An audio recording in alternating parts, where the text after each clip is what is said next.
कोई परमानेंट होके नहीं आया है मेरे प्यारे, इसीलिए फूट नहीं करना। जिस घर में फूट हो जाती है वो घर बर्बाद हो जाता है, जरा गौर करें।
एक बात और बताऊं,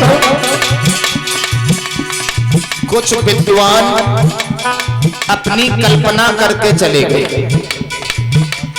सठे साठ्यम समा चरे, दुष्ट के साथ दुष्टता का व्यवहार करो।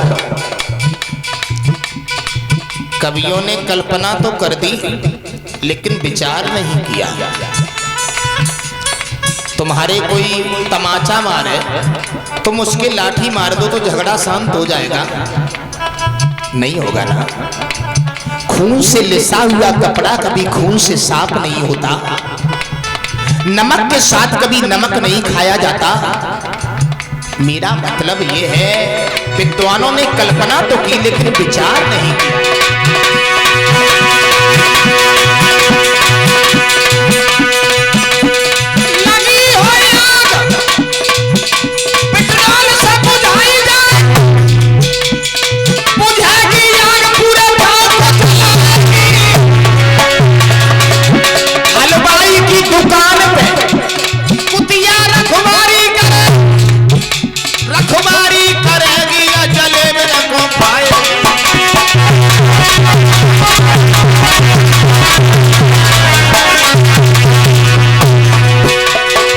परीक्षित जी भूखे भेड़ियन में पेड़ पंचायत करेगी या पंचन में बच जाएगी। ऐसी ये फूट मेरे भारत को आश्रई, भैया समितियां काम कैसी बड़ी यही फूट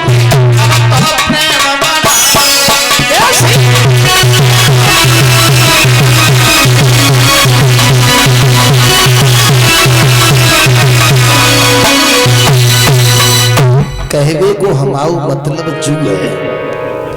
प्रेम की बात जमाने से निराली देखी, प्रेम से फूलती फलती मैंने डाली देखी।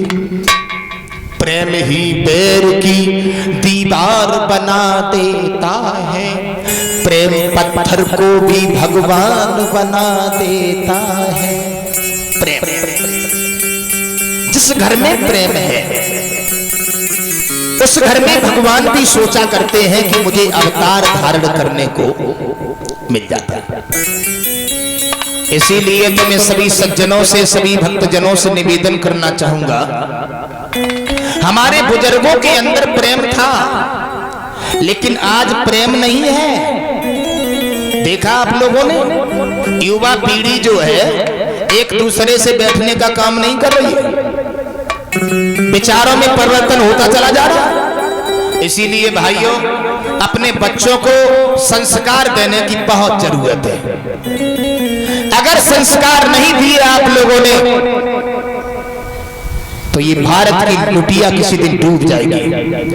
मैं सभी भाइयों से निवेदन करना चाहूंगा, पंडाल में बैठे हमारे सभी भाई बंधु जरा ध्यान दें, आप लोग बच्चों में खेलना बंद करें, बुजुर्गों से बैठना प्रारंभ करें। जो हमारे बुजुर्ग बैठे हैं इनसे पूछो, इन्होंने सब कुछ देख लिया।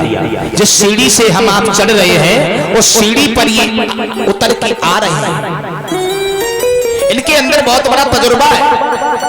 इनसे बैठना प्रारंभ करो, नई शिक्षाएं प्राप्त होगी। बुजुर्गों से बैठो, बुजुर्गों की बात सुनो, कम से कम 10-15 मिनट शाम को जरूर बैठा करें। मैं सही कह रहा हूं। अगर आपके घर में कोई बुजुर्ग ना हो, तो ऐसे बुजुर्गों से मत बैठना, वो आग लगाना की काम सिखा देते हैं। ऐसे वो बुजुर्ग है माफी चाहेंगे वक्तों में, ज्यादा तो नहीं कहना चाहूंगा। ऐसे ऐसे बुजुर्ग हैं जिनके अंदर बहुत बड़ी सहनशीलता है, जिन्हें बहुत बड़ा तजुर्बा है। एक सत्य घटना बता रहा हूं भैया।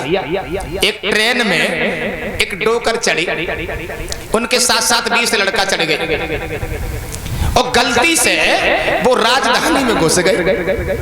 एक ने देखा भैया, बोले क्या हुआ, ये तो राजधानी है। बोले तो क्या करोगे? बोले करें क्या, अब तो ये रुकेगी भी नहीं बिना दिल्ली के, तो क्या करें? बोले इसकी चैन खींचो। एक लड़का बोला क्यों रे पागल है, चैन खींचोगे टीटी पकड़ लेंगे। एक लड़का बोला टीटी क्यों पकड़ेंगे, 20 लड़का 100-100 रुपया को चंदा करो और एक लड़का की जेब में 2000 रुपया डालो, उसी से चैन खिंचवा। हाँ, टीटी आएंगे और उसे 2000 दे देंगे, चला जाएगा। लड़का बोले जवाब बढ़िया। कई 120 लड़कों ने 100-100 रुपए इकट्ठे किए और एक को मुखिया बना दिया, उसकी जेब में डाल दिए। एक बड़ा चालाक था, बोले भैया रुक जा। बोले काहे? कि 2000 बच जाएंगे। ये बोले क्यों? कि चैन खींचो हम तुम और नाव धद्दे उन डोकर को। डोकर ने हाथ जोड़े लगा, हम गरीब आदमी हैं ओ हम बाजार करवे को आ रहे, तुम्हारे संगे हम चढ़ पड़े, तो हम माफ करो, हम ऐसा काम नहीं कर पाएंगे, मेरा नाम नहीं रखना। लड़कों ने चैन खींची। कौन महाराज? 9 लड़का परमेश्वर दाखिल हो तो डोकर ने कही अब कहूँ ऐसा ना हो जाए कुछ कान ना लगे। कोई बात ना है, उनने चैन खींची और परीक्षा जी और टीटी आ गई। क्यों खींची चैन? 20 लड़का बोले साहब हमने नहीं खींची। बोले और? बोले डोकर ने खींची। डोकर से पूछी, बोले तुमने काहे को खींची? तो डोकर बोले साहब हमने ही खींची। बोले क्यों? बोले मजबूरी में खींची। मतलब का 2000 रुपया बाजार करवे को ले आया है और इन 20 लड़कर ने जबरदस्ती पकड़ के अभी निकाल लिए। तो लड़का की जेब में 100-100 के नोट आई। वाह भाई वाह, जेब में हाथ डाला 2000 रुपया निकल आई। वे तो डोकर को दे दिए, बोले तुम बाजार करो जाओ। 20 लड़कों को टीटियों ने पकड़ लिया। बोले चोरी करते हो? लड़का बोले देखेंगे डोकर कल। डोकर बोले सर पे हाथ फेराओ। बोले जो सफेद हो जो मूछन वाले दत्ता आते ट्रेन में। बोले जो मूछे सफेद घामे में थोड़ा ही ना होगी, उम्र को तजुर्बा है। तो कहने को हमारा मतलब जो है कि हमारी बहनाएं, हमारी माताएं बुजुर्गों की आज्ञा का पालन जरूर करें, क्योंकि हमारे बुजुर्गों के अंदर बहुत बड़ा तजुर्बा होता है। आइए परीक्षित जी कथा प्रसंग की ओर। हिरण्यकश्यपु ने प्रहलाद को मारने के लिए अनन्य उपाय किए, लेकिन याद रखना प्रहलाद भी नहीं बच पाया। महाराज हिरण्यकश्यपु ने मारने के लिए प्रहलाद को अनन्य उपाय किए, लेकिन हिरण्यकश्यपु भी नहीं बचा। भगवान ने हिरण्यकश्यपु को परीक्षित जी बहुत सारे वरदान दिए थे, लेकिन बचा नहीं। और भगवान भोले बाबा तो बड़े दयालु है। हाँ, क्षण में ही प्रसन्न हो जाते, क्षण में ही रुष्ट हो जाते। एक मंदिर बना हुआ था, रास्ते में एक चोर पहुंच गया। उस मंदिर में सोने का घंटा टंगा हुआ था। तो चोर ने जैसे ही सोने का घंटा देखा, सोचने लगा ये घंटा हमें मिल जाता तो जिंदगी की गरीबी दूर हो जाती। तो चोर उचक उचक के रह जाता है, लेकिन घंटा ना उतार पाऊ। अंत में भोले बाबा के सर के ऊपर ठाड़ो होगा और घंटा उतार लो। भगवान भोले बाबा प्रकट हो गए, बोले बेटा वरदान मांग लो। तो चोर कांपने लगा, प्रभु माफ करना, हम वरदान काय को मांगे, हम तो चोर है। भगवान भोले बाबा बोले तू चोर नहीं, हमारा भक्त है और सबसे बड़ा वाला है। बोले क्यों? बोले कोई याद लड्डू चढ़ाए के चलो जा, कोई याद अगरबत्ती चढ़ाए के चलो जा, कोई मुकुट चढ़ाए के चलो जा, और तू इतना बढ़िया आदमी पूरा हमारे ऊपर पूरा ही चढ़ेगा। तो भगवान तो बड़े दयालु हैं। परीक्षित जी हिरण्यकश्यप को मारने के लिए भगवान स्वयं आ रहे हैं। लोहिया धर्म गर्म करवाया। हिरण्यकश्यप ने कहा पहला आज पता चलेगा कि तेरा भगवान है तो है कहां।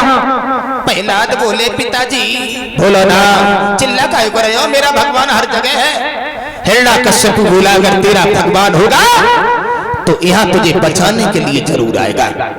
नतीजा ये हुआ परीक्षित जी जैसे ही प्रहलाद आगे बढ़े, लाल खम्भ को देखा, आहा आंखों में आंसू भरे आए। दीन बंधु अब ये लाल खम्भ से हम कैसे भेटेंगे।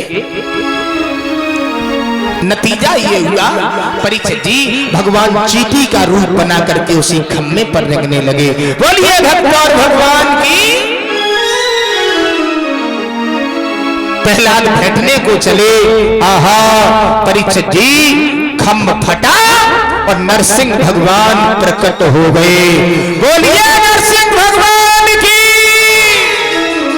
हिरण्यकश्यप के पास में जाकर के परीक्षित जी नरसिंह भगवान ने उठा करके तहरी पर रख लिया। राक्षस बोला तुम कौन? भगवान बोले हम तेरे बाप। क्या कह रहे हो? बोले हाँ तेरी मौत। हिरण्यकश्यप बोला तुम हमें मार नहीं पाओगे।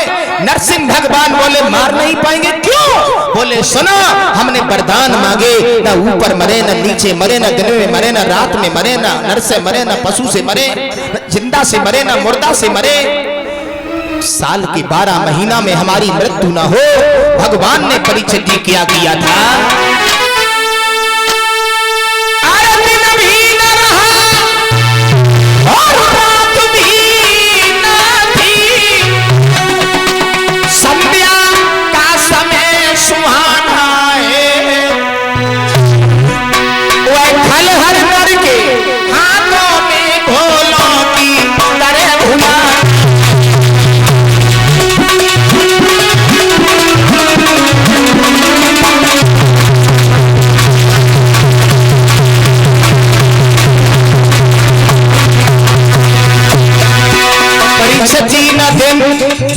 न रात्रि, कौन सा समय? संध्या।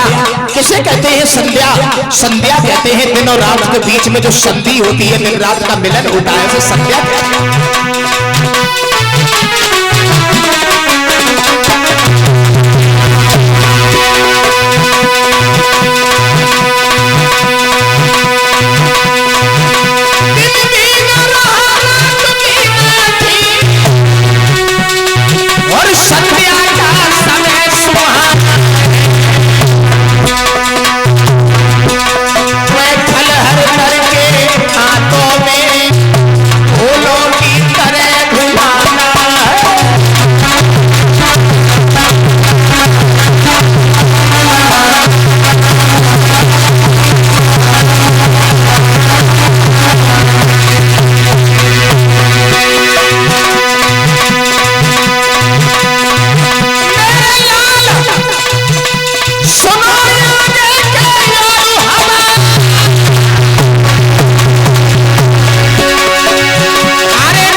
नरसिंह भगवान ने आकर के हिरण्यकश्यपु को उठा करके बड़े बड़े नाखूनों से परीक्षित जी बीच से फाड़ दिया और उसका मांस जो था वो शेर चीतों को डाल दिया।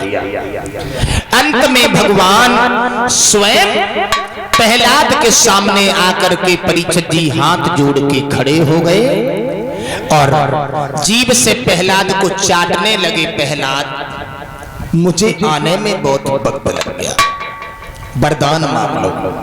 तो प्रहलाद बोले प्रभु हमें कुछ नहीं चाहिए, अगर देना है तो मेरे पिता को स्वर्ग प्राप्त हो जाए। जिस पिता ने प्रहलाद को मारने के लिए कसर नहीं छोड़ी और वही प्रहलाद अपने पिता के लिए वरदान मांग रहे हैं, क्योंकि पिता एक पिता होता है। बोलिए गोविंद भगवान। प्यारे परीक्षित जी, इस प्रकार से भगवान ने प्रहलाद को एरिस का राजा बनाया। हिरण्यकश्यपु के पुत्र हुए प्रहलाद, प्रहलाद के पुत्र हुए बहरोचन, बहरोचन के पुत्र हुए बलि। परीक्षित जी, ये वही बलि हुए जिन बलि के दरवाजे पर जाकर के भगवान ने 52 अंगुल का स्वरूप बनाया था। 3 कदम में तीनों लोगों को नापा था। एक पैर इनका स्वर्ग में पहुंचा था। ब्रह्मा जी ने पैर के अंगूठे को धुल करके कमंडल में कर लिया था, जिससे ये गंगा जी का निर्माण हुआ। महाराज, ये तो राक्षसों के वंश की कथा है।